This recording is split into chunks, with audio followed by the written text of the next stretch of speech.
Ladies and gentlemen, good morning and the warmest of welcomes to the Inner Temple. Democrats, ladies and gentlemen, do not like to be reminded of democracy's failings.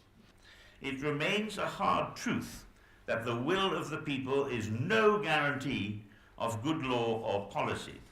The price of universal suffrage is that the vote of the stupid, malicious and ignorant elector, if he troubles to exercise it, is worth the same as anyone else's.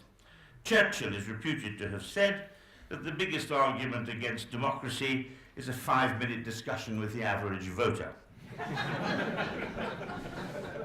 Of course, I disagree with almost everything John has said, particularly over Arginusi. It would be nice if John could find other examples. Sometimes indeed, democracy gets it rather nastily wrong, but as John said, the Athenians did in fact repent and realise they had got it wrong and didn't do it again. What I want to argue is that there is absolutely nothing wrong with our system of government whatsoever. It's really rather good. It's not corrupt, it's just that it is not democratic in any meaningful sense of the word. No modern government is, no government ever has been.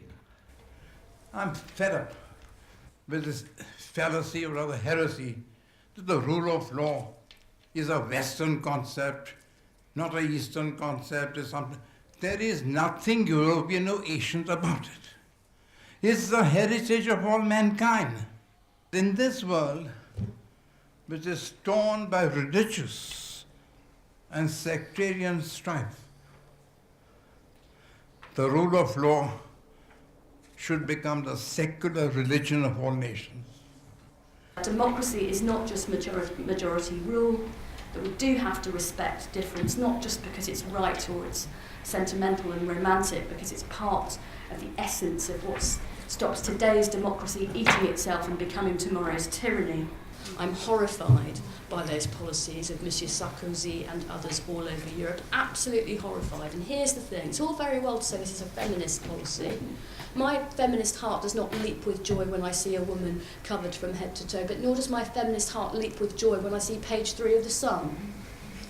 And the idea that when we talk about adult women, the idea that we are going to free them from the prisons of their own choices, rather than make other choices more readily available to me, is a very, very dangerous approach and not one that sits comfortably with my idea of liberal democracy.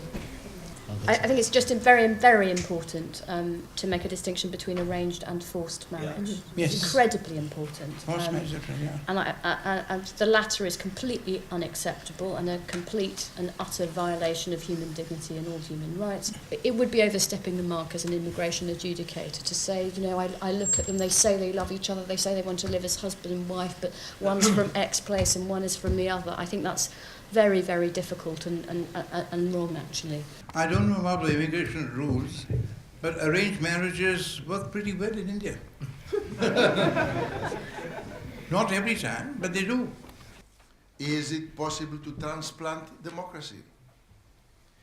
When we discuss the issue of the future of democracy in modern times, we almost always mean the possibility of transplanting the democratic forms of government of Western European countries and of America to other countries, and in the most of the cases, to Muslim countries.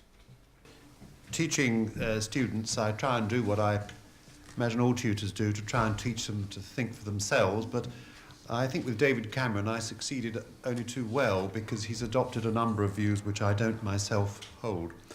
But of course a lot of the cases that the Human Rights Act deals with are cases of very unpopular and small minorities who don't have much support in the democratic marketplace. I'm talking about people like asylum seekers or suspected terrorists or criminals and so on, and these are people who wouldn't win many votes in a democratic election, I suspect, but obviously they have rights as well. Some of them aren't necessarily nice people. I think our legal system's rather good at securing rights for nice people like ourselves, but the Human Rights Act isn't a nice people's rights act, it's a human rights act, and so rights for everyone. It's obvious, I think, that constitutional reform in Britain has done little, if anything, to combat disenchantment with politics. And the signs of that are very clear. that you've had in the last 3 elections, we've had the lowest turnouts in Britain since universal suffrage in 1918. What is not universal is the specific form of government, the specific way you organize the public powers. And this cannot be universal because we need to respect local customs, traditions, mentalities. People think differently in Greece and differently in Germany to stay in the same society of peoples. And then, of course, they think differently. They have other traditions in China or in Vietnam or in Thailand. In Thailand, everybody respects the king. The Greeks do not want a king. And I think the democratic notions are in every society anyway, so there's no real need for a transplant. But what you do have to learn from more developed democracies are the forms and institutions. And even as you learn, you still have to adapt. And that would be the transplant, but not the notions. That's in the people already. I mean, who wants to be pushed around? Who wants to have no say in his own life? Who wants to have his rights trampled upon? Nobody. The conference today showed us quite conclusively that we don't live in a democracy as defined by the ancient Greeks.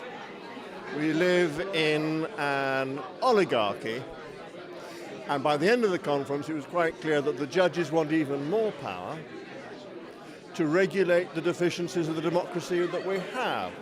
There were 3 great themes. One was the majoritarian principle, the next was the rule of law, and the third was constitutional fundamentals.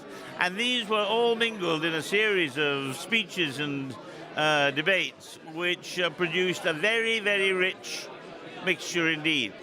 A function of those ideas that we have to adopt a pluralist philosophy of society in which tolerance is a major social virtue. We can be very strong about crime, we can be very strong about terrorism, we can be very strong about all the bad actions that happen, but we have to allow anyone to think whatever they like, and we have to allow anyone to say whatever they like within certain quite clear limits. Otherwise, you have a form of tyranny in some hands or other hands.